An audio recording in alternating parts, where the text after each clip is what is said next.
Meus irmãos, graça e paz da parte de Deus, nosso Pai, e do nosso Senhor Jesus Cristo. Que bom estarmos aqui. Você que nos visita, seja bem-vindo a estar à casa do Senhor. Meu filho é apaixonado por um violão, né? Você percebeu? Ele é o menino que sobe aqui. Gênesis capítulo 2. Vamos, sem delongas, Gênesis capítulo 2. Nós vamos ler do verso 18 ao verso 25. Tem sido trabalhado esse tema, família saudável, uma igreja saudável, mas nós vamos ver hoje acerca dessa instituição chamada família, do fundamento dela, uma vez que no atual contexto, família tem sido redefinida com outros padrões. Então a gente precisa pensar um pouco sobre essa base, esse fundamento chamado família, para que uma família saudável possa edificar a igreja e glorificar o nome do Senhor. Então, Gênesis capítulo 2, nós vamos ler do verso 18 ao verso 25, ouça com fé, com atenção a leitura da palavra de Deus, que nos diz assim: Disse mais o Senhor Deus: Não é bom que o homem esteja só, far-lhe-ei uma auxiliadora que lhe seja idônea. Havendo, pois, o Senhor Deus formado da terra todos os animais do campo, todas as aves do céu, trouxe-os ao homem para ver como este lhes chamaria. E o nome que o homem desse a todos os seres viventes, esse seria o nome deles. Deu nome o homem a todos os animais domésticos, às aves dos céus e a todos os animais selváticos. Para o homem, todavia, não se achava uma auxiliadora que lhe fosse idônea. Então o Senhor Deus fez cair pesado sono sobre o homem, e este adormeceu. Tomou uma de suas costelas e fechou o lugar com a carne. E a costela que o Senhor Deus tomara ao homem, transformou-a numa mulher e lhe a trouxe. E disse o homem: Esta afinal é osso dos meus ossos e carne da minha carne. Chamar-se-á varoa, porque do varão foi tomado. Por isso deixa o homem pai e mãe e se une à sua mulher, tornando-se os dois uma só carne. Ora, um e o outro, homem e a sua mulher, estavam nus e não se envergonhavam. Pai bendito, nós te damos graças e louvamos ao Senhor pela tua palavra lida, e agora que vamos meditar nela, te suplicamos a iluminação do teu Espírito. Prepara o nosso coração, desperta ele, gere em nós fé, temor, ou que ouçamos de maneira clara a tua voz e que ela de fato possa transformar a nossa vida, a fim de que possamos pensar como que família tem carecido e precisado de voltar aos padrões bíblicos, aos valores que o Senhor instituiu para vivermos uma família saudável. Conduza-nos nesse momento, nos dê clareza, nos dê entendimento e fala ao nosso coração. Assim oramos em nome de Jesus. Amém. Meus irmãos, casamento é uma das áreas onde que o amor de Deus pelos seus eleitos, ela se demonstra de maneira mais intensa. E é dentro dessa aliança que Deus estabeleceu com o homem e com a sua mulher, com o seu povo, é que nós vemos que essa união conjugal recebe um cuidado todo especial. Deus instituiu família, Deus chamou família para viver a vontade dEle. Mas quando nós olhamos para os padrões atuais, para o contexto atual, nós vemos que essa instituição tem sido terrivelmente atacada. Há alguns que inclusive dizem o seguinte: olha, o casamento foi bom sim, mas foi bom para aquela época, ele está inclusive ultrapassado para nós hoje. Há pessoas que se casam inclusive apenas para ver se vai dar certo, quem sabe uma espécie de test drive, como se fosse uma experiência, um contrato frio. Então não deu certo por conta de gene incompatível, é melhor nós largarmos. Mas meus irmãos, nós não vemos apenas isso. Se a gente for observar, nós vemos um número de adultério, um número inclausível de divórcios, de união de pessoas do mesmo sexo. Realmente para mostrar para nós que a instituição chamada família, ela tem precisado realmente de rever os seus valores e os seus princípios bíblicos. para que então, diante dos princípios bíblicos, uma igreja saudável cresça, uma igreja saudável amadureça, e o nosso casamento também, ou a nossa família também seja edificada e fortalecida. Quando nós entendemos os nossos papéis, quando nós entendemos o compromisso de cada um dentro do casamento, como que nós temos que zelar pela nossa esposa, a esposa zelar pelo seu marido, como que nós temos que criar os nossos filhos, então toda a nossa família caminha diante da presença do Senhor. É por isso que eu trouxe para nós nessa noite os motivos pelos quais nós precisamos olhar para um padrão de família definido à luz da palavra de Deus. E precisamos lembrar quem escreveu esse livro. Moisés escreveu Gênesis, Êxodo, Levítico, Número e Deuteronômio, provavelmente bem próximo da terra prometida. E aqui Moisés está preparando todo o cenário daquela história terrível, em que o homem então peca, em que o homem então desagrada a Deus. Mas antes desse episódio, nós percebemos que Deus mostra a sua bondade, Deus revela o seu amor, planta um jardim, traz o homem à existência para desfrutar da companhia, de uma íntima relação, do cuidado dele, e tudo isso dentro de um contexto chamado família. Ele coloca o homem no jardim do Éden, cria toda a espécie e o insere ali. Inclusive dentro do jardim você tinha uma demonstração visível que definiria o relacionamento do homem com Deus. Tinha a árvore do conhecimento do bem e do mal bem no centro, e a árvore da vida. O homem criado à imagem e à semelhança de Deus, criado do pó, deveria realmente viver em obediência, de acordo com a vontade de Deus, desfrutar da companhia da sua esposa, e assim demonstrar a expressão exata do grande amor de Deus, da graça do Senhor, da verdade do Senhor, do poder do Senhor, chamando o homem à existência para viver na presença do Senhor. E aqui nós percebemos como que era realmente o padrão de família antes da queda. Mas nós precisamos olhar para esse texto e pensarmos um pouco como que esse cuidado tem que ser todo especial. E aqui no desenrolar desse texto a gente começa a perceber que dentro dessa definição chamada família, em que Moisés aqui está fazendo uma redefinição dela, o povo andou pelo Egito, o povo teve contato com outros deuses, o povo desobedeceu, o casamento já não era uma instituição mais séria, então Moisés vai trazer os princípios bíblicos para o povo e descrever como que as coisas aconteceram.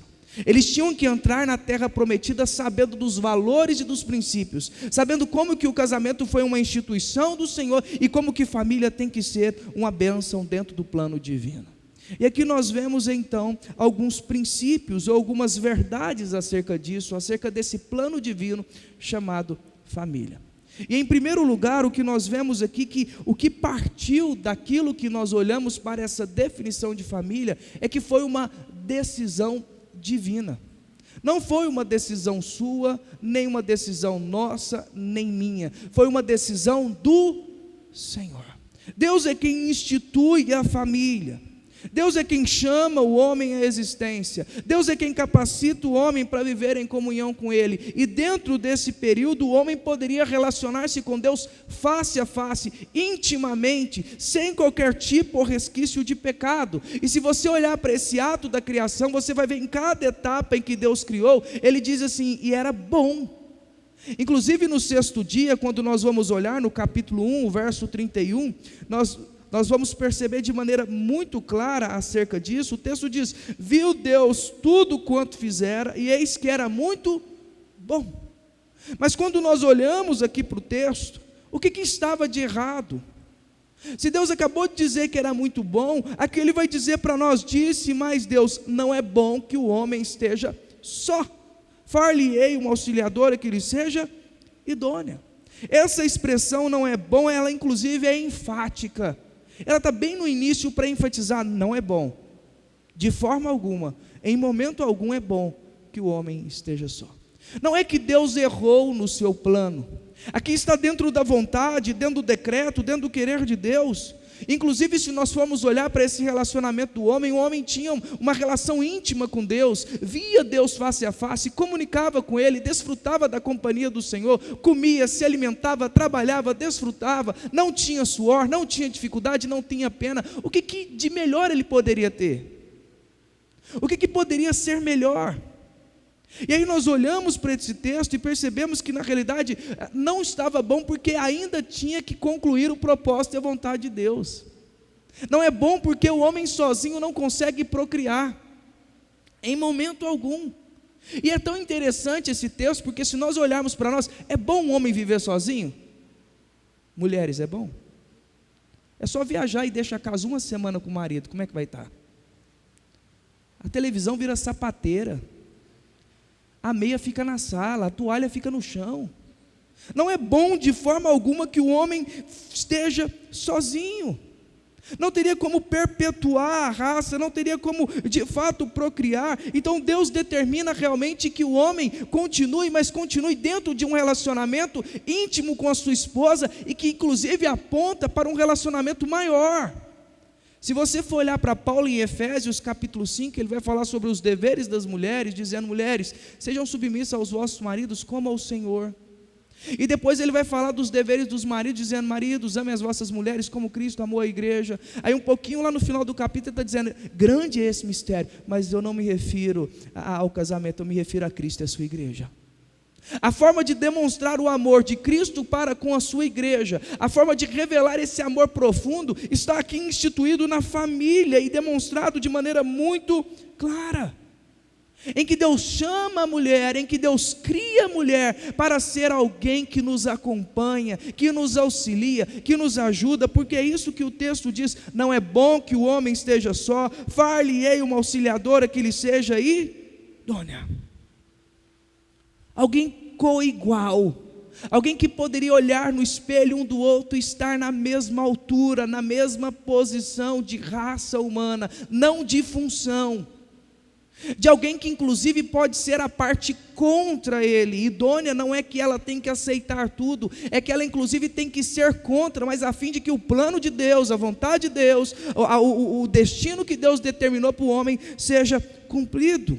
Ele necessitava de alguém para encorajá-lo, para fortalecê-lo, para dizer não quando for necessário. Então a mulher é criada, colocada no jardim para o deleite, para a alegria nossa.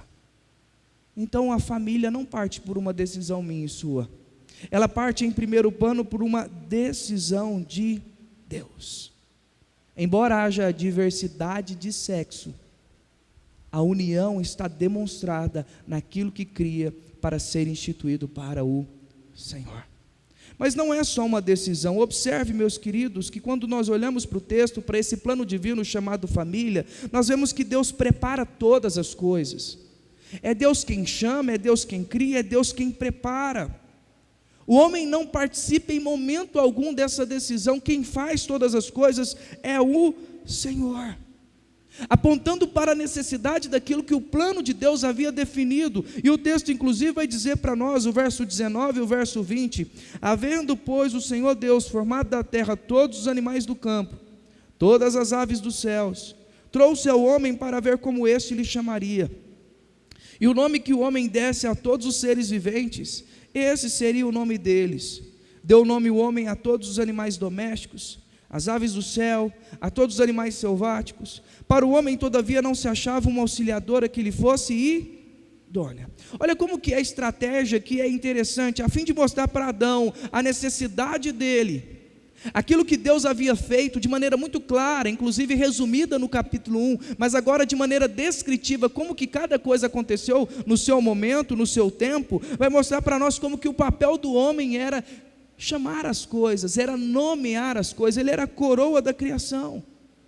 Mas observe que cada animal, cada par foi passando, ele foi nomeando cada um segundo a sua espécie, segundo a vontade de Deus, uma ação de Deus sobre a vida dele, dando a ele um destaque de responsabilidade no meio do mundo criado, debaixo da vontade de Deus. Mas note que o texto vai descrever que ele não achava nenhuma auxiliadora que lhe fosse idônea. Não é que o homem estava se sentindo sozinho, não era isso. Adão vivia na plenitude, Adão vivia no momento ímpar da história que eu e você não vivíamos. Não tinha tristeza, não tinha solidão, mas a completa paz e alegria no mundo paradisíaco, no mundo na presença de Deus, na alegria do Senhor. Mas aquilo fazia com que Adão pensava: peraí, nós temos pares, machos e fêmeas para cada animal, mas cadê a minha companheira? Cadê aquela que vai ficar do meu lado? Cadê aquela que vai caminhar comigo? Cadê aquela adequada, aquela companheira, aquela semelhante que Deus fez? E isso inclusive é tão importante nesse contexto, porque é a partir daqui que Moisés, lá em Deuteronômio e em Êxodo, vai dizer que o relacionamento tem que ser com um homem e uma mulher, e que o relacionamento de um homem com um animal é chamado de bestialidade, inclusive muito comum hoje. O homem não podia se relacionar com o animal, não havia procriação, mas aqui nós vemos como que o papel do casamento e da família é aquilo que Deus planejou. Inclusive não poderia ser com o mesmo sexo, ele não podia habitar com ele mesmo e procriar. O que nós vemos aqui é Deus demonstrando de maneira clara como que cada papel tinha a sua função, tinha o seu chamado específico, de maneira que ficava clara a função de cada um, mas de que todo tempo, em todo momento, Deus é quem prepara. Meus irmãos, nós precisamos entender isso de maneira muito clara dentro do nosso casamento. Entendermos que quem preparou a esposa e o nosso esposo foi o Senhor. É claro que dentro de uma responsabilidade tua. Se você é um homem e uma mulher de Deus antes de casar, com certeza, ou pelo menos deveria ser, você deveria olhar nos padrões bíblicos corretos, orar, gastar tempo e buscar uma esposa, aquela que o Senhor preparou para você. É por isso que muitos casamentos ou muitas famílias não dão certo, porque ao invés de se colocarem diante de Deus, de buscar a presença do Senhor, de entender que a família é uma instituição criada pelo Senhor e não pode ser levada de qualquer jeito, nós vemos muitos casamentos sendo quebrados, muitas famílias sendo destruídas, porque de fato não entendeu a importância daquilo que nós chamamos de família. Família é uma instituição do Senhor, parte de uma decisão dEle, parte de um preparo dEle. Não é nós que fazemos isso, é a vontade do Senhor, é o decreto do Senhor, é a direção do Senhor. Não havia ninguém que completasse Adão, não havia. Por isso que Deus vai criar, esse é o terceiro elemento. Nós vemos Deus criando então todas as coisas. Se Deus decide, Deus prepara, Deus agora cria. E interessante como que Deus cria, o homem não participa em nenhum momento. O texto diz: então o Senhor Deus fez cair pesado sono sobre o homem e esse adormeceu. Tomou uma de suas costelas e fechou o lugar com carne. Se assim podemos dizer, aqui é a primeira anestesia que aconteceu, dentro de um ato cirúrgico do Senhor. O homem adormeceu em um profundo sono da parte de Deus, sem sentir nenhuma espécie de dor, mas nós vemos que isso demonstra de maneira muito clara que era a ação de Deus, para deixar bem definido para nós que não é uma ação humana, não era uma ação de Adão, era uma ação de Deus criando a mulher. O homem não aqui participa absolutamente de nada, apesar dela ser uma auxiliadora idônea. E é interessante, o homem foi criado do pó da terra, e como que Deus soprou no homem a imagem e a semelhança? Como que Deus criou no homem a imagem e a semelhança? Soprando. E na mulher? Da onde veio? Do próprio homem. Ela foi criada de uma matéria já existente, tirada do próprio homem. Por isso que a mulher é a glória do homem. Paulo vai descrever isso em 1 Coríntios, dizendo que ela é a glória do homem, criada para o desfrute dele, e Deus arranca uma de suas costelas, cria a mulher, e de fato cria para a sua mais alta alegria. Mas entra algumas questões dentro do texto, porque como é que Adão começa a festejar? O texto vai dizer: e disse o homem, esse é afinal osso dos meus ossos e carne da minha carne, chamar-se-á varoa, porque do varão foi tomado. Como que ele sabia que foi dele que saiu? Com certeza Deus havia, de fato, falado acerca disso com Adão. O texto bíblico não coloca o seu todo aqui, mas nós podemos ter a clara certeza, porque o texto vai descrever uma ação, vamos dizer, de admiração pelo que Deus fez. A nossa linguagem não descreve de maneira clara, mas era o mesmo que Adão olhar para a mulher diante de si e dizer assim: uau, era isso que eu esperava, era essa mesmo que eu imaginava. Ela é osso dos meus ossos, carne da minha carne, ela foi tirada de mim. A ideia é essa, inclusive a NVI descreve isso de maneira clara. Esta sim, a NVT vai dizer: finalmente, realmente agora, essa é osso dos meus ossos e carne da minha carne, chamar-se-á varoa, porque do varão foi tomado. Foi chamada por Deus, criada por Deus, para a minha alegria, para o meu deleite. Meus irmãos, a esposa que temos, o marido que você tem também, é para a sua alegria. Não é para ser um campo de guerra, não é para ser um lugar de discussão e de briga, mas de alegria e de desfrutar. Mas isso só é capaz de acontecer, meus irmãos, se estiver na presença de Deus, porque se não tiver, vira um pé de guerra. É duas cabeças diferentes, pensando diferentemente, mas se Cristo for o alvo, se Cristo for o objetivo, com certeza o casamento se torna saudável, alegre e festivo. Por que, meus irmãos, que nós esquecemos de elogiar tanto? Adão está elogiando a sua própria esposa. É claro que chega até a ser um nome estranho, né? Varoa, mas era uma forma dele descrever o amor, aquilo que Deus fez. Olha como que Deus prepara todas as coisas para esse momento, como que Deus guia, como que Deus faz, como que Deus dirige esse projeto chamado família para nossa maior alegria. E então Moisés conclui aqui, ele coloca cada etapa mesmo, dizendo: olha, foi uma decisão de Deus, não nós. Ele é quem prepara, Ele é quem faz, mas Ele é quem cria também. E agora Moisés vai concluir esse relato, e ele conclui esse relato dentro de dois comentários. Um comentário que traz 3 perspectivas e que demonstram claramente como que de fato família é algo importante dentro do plano de Deus. De que de fato Deus criou para a nossa alegria, e o texto vai dizer: por isso deixa o homem pai e mãe, e se une à sua mulher, tornando-se os dois uma só carne. Ora, um e o outro, homem e mulher, estavam nus e não se envergonhavam. O primeiro comentário que Moisés vai fazer dentro dessas aqui declarações é dizer para nós que o casamento requer uma mudança de prioridade. Deixa o homem pai e mãe. Deixar, gente, é cortar relacionamento. E aqui entra uma das coisas que tem acontecido e que tem gerado um imenso divórcio. Casais que não entendem a sua prioridade. Casou, irmão, você tem que ter a sua casa. Casou, a sua prioridade é a sua esposa, a sua prioridade é o seu marido. Não é que você não tenha que honrar pai e mãe, inclusive é um mandamento do Senhor: honra teu pai e tua mãe, mas a partir do momento que você casa, o laço foi cortado. Agora a sua prioridade é a sua esposa, a sua prioridade é o seu marido. Agora é vocês dois juntos, vivendo com um objetivo só, para a honra e a glória de Deus. Não é que você não tenha que cuidar, não tenha que amar, não tenha que ter um bom relacionamento com o seu pai, com a sua mãe, mas entre a sua esposa e o seu pai, a família é a sua prioridade. Esse é um ponto muito importante, meus queridos, daquilo que nós chamamos de família. Os pais não podem interferir no casamento dos filhos.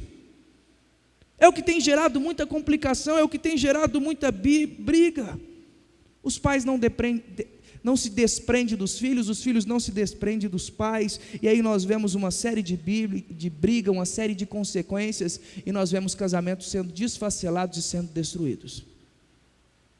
O casamento, a família requer uma mudança de prioridade. Mas há uma segunda declaração aqui que é também uma união íntima objetiva. E unir-se-á a sua mulher. Gente, é muito mais do que andar junto. É muito mais do que ter alguém do lado. É ter duas cabeças diferentes, mas com um objetivo só. Um foco só. Não pode haver dualidade de pensamento, tem que ser duas pessoas pensando da mesma forma, seguindo a mesma história, o mesmo destino, refletindo o compromisso com Deus. E é daqui que vem aquilo que a gente chama de aliança, de pacto, de compromisso. É união, é estar junto, jungido dentro dessa instituição chamada família. É por isso que Jesus vai dar uma dura no povo que está trazendo carta de divórcio e diz: não foi assim desde o princípio, aconteceu por conta da dureza do coração de vocês. Em momento algum Deus instituiu o divórcio, em momento algum Ele aceitou isso dentro do seu plano, dentro da sua vontade. Família foi criada para estar unida, pensar junto, crescer junto e glorificar ao Senhor. Uma família saudável pensa junto para a honra e a glória de Deus. Uma família saudável vive essa união íntima objetiva na presença de Deus. Mas é algo muito mais profundo, e é uma declaração que ele mostra que tem que ter harmonia, tem que ter intimidade. Ele diz: tornando-se os dois uma só carne. Meus irmãos, dentro da família nós vivemos um para o outro. Eu vivo para minha esposa e minha esposa vive para mim. E se eu alegro a minha esposa, eu estou alegrando a mim mesmo. Se eu cuido bem da minha esposa, eu estou cuidando do que é meu. Paulo vai dizer isso em Efésios, dizendo: aquele que ama o seu corpo, come dele, não cuida dele. Se eu cuido da minha esposa, eu estou cuidando de mim. Eu estou cuidando da minha família. Se eu cuido da minha filha, do meu filho, eu estou automaticamente cuidando daquilo que Deus me deu. Filho é herança, filho é presente, não me pertence. Deus me deu para cuidar, para instruir, mas eles pertencem ao Senhor. O foco é esse, família é isso, dentro dessa harmonia, dentro dessa intimidade, um depende do outro, os dois estão crescendo, os dois estão amadurecendo, os dois estão se aprimorando, os dois estão querendo viver para a honra e a glória de Deus. Eles estão vivendo na presença do Senhor, tendo a prioridade máxima que é Ele, tendo realmente essa união nele, mas tendo essa harmonia, pensando junto a fim de glorificar ao Senhor. Isso é muito importante, porque Moisés está trazendo essas aplicações para dizer: olha, vocês acabaram de sair da terra do Egito, vocês tiveram contatos com outros povos, e que inclusive família para eles não existem. Eles vivem na idolatria, eles vivem no adultério, eles vivem na pornografia, eles vivem lá no mundo, vivendo de qualquer jeito, e vocês não. Vocês são meu povo, propriedade peculiar, vocês foram chamados para serem diferentes. A visão de família, a visão de casamento está instituída pelo Senhor, e eu e você, como parte desse povo, temos que fazer a diferença. Temos que ser uma família relevante, atuante, vibrante, apaixonada pelo Senhor, apaixonada um pelo outro, e que vive para a glória de Deus. Recentemente faleceu um dos nossos irmãos lá da igreja, que eu tive a oportunidade de acompanhar desde quando eu cheguei aqui, o Sr. João Rodrigues, o capitão. Em uma das visitas que eu fiz ao Sr. João Rodrigues, ele falou assim: pastor, hoje eu faço 69 anos de casado e 74 de namoro, apaixonado pela mesma mulher ainda, loucamente apaixonado, é minha diva, minha mulher, ela é tudo para mim.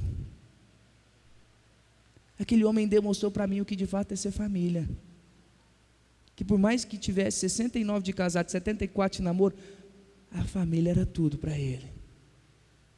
E tão interessante isso, porque a dona Zalfa, inclusive, mandando um vídeo, um dia antes dele morrer, disse assim: João, eu acho que eu não consigo viver sem você. É eu e você junto, nós somos um, João. Eu não dou conta, João. João descansou, mas demonstrou seu amor, e de maneira muito clara que vale a pena ter família. Vale a pena ser uma família. Mas há uma segunda observação de Moisés aqui. Ele diz que homem e mulher estavam nus e não se envergonhavam. O texto diz: ora, um ou outro, homem e sua mulher estavam nus e não se envergonhavam. Meus queridos, a razão aqui é bem simples. O pecado não havia entrado na criação, porque vergonha, culpa e medo está associado a pecado. Adão se esconde de Deus pós-queda, diz: Senhor, eu estava com medo e escondi. Isso só acontece, a nudez é uma vergonha após a queda. Eles estavam nus, mas não se envergonhavam, e isso refletia a mutualidade da glória divina. O pecado, portanto, não tinha entrado, e por isso eles não tinham vergonha de estar um para o outro e o outro para si mesmo. de maneira que o padrão do casamento antes da queda era a nudez, mas após o pecado, o homem e mulher devem se cobrir, irmãos. Uma vez que o pecado e a culpa entrou na criação, e que maldição de pecado, logo a nudez entre os cônjuges aqui, meus irmãos, é apenas um para o outro. É por isso que pornografia é pecado, é por isso que contemplar a nudez de outro é pecado, porque quebra o 7º mandamento. É por isso que homem e mulher devem se cobrir e viver apenas isso para o casamento. Todas as responsabilidades de um para o outro foi instituída. E meus irmãos, quando nós olhamos para isso e vemos essa definição do texto acerca de família, a gente tem que pensar acerca de como a nossa família vive. Como que a sua família vive? Como que está o seu casamento? Como que está a sua vida conjugal?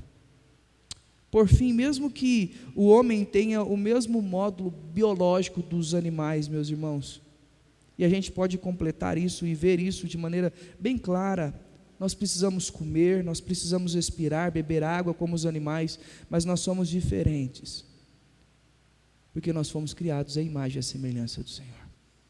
Nós somos coroa da criação, e que aponta para um verdadeiro relacionamento, para uma verdadeira alegria, e que de fato Deus instituiu para o nosso deleite chamado casamento. Irmãos, o casamento foi instituído para a nossa alegria. Família foi dada para que a gente possa viver, e tudo isso tem que estar pautado naquele que é a rocha, e como foi muito bem falado aqui no Salmo, Ele é a rocha que nos sustenta, porque o casamento e a família passa também por momentos difíceis, como qualquer um passa. O que torna a família cristã diferente da família do mundo é que por mais que as lutas aconteçam, por mais que as dificuldades sobrevenham, elas permanecem firmes, porque se encontram em Cristo Jesus. Elas entendem que foi uma decisão do Senhor, foi Ele quem preparou, foi Ele quem criou, Ele quem instituiu a família, Ele é quem chama a família para adoração, Ele é quem chama nós a sermos família e a vivermos para a honra e a glória do Senhor. Isso é que é ser família, isso que é demonstrar realmente relevância, isso que de fato é ser família, uma família saudável, uma família que glorifica o Senhor, tendo Cristo como a base, como sustento, como foco e como o maior desejo de vivermos para a honra e a glória do Senhor, dentro de um relacionamento que Ele mesmo criou para a glória e para o louvor dEle. Que de fato as famílias da Igreja Presbiteriana Metropolitana sejam saudáveis, tendo Cristo como a base, como a instituição criada para a honra, a glória e o louvor do Senhor. Vamos orar?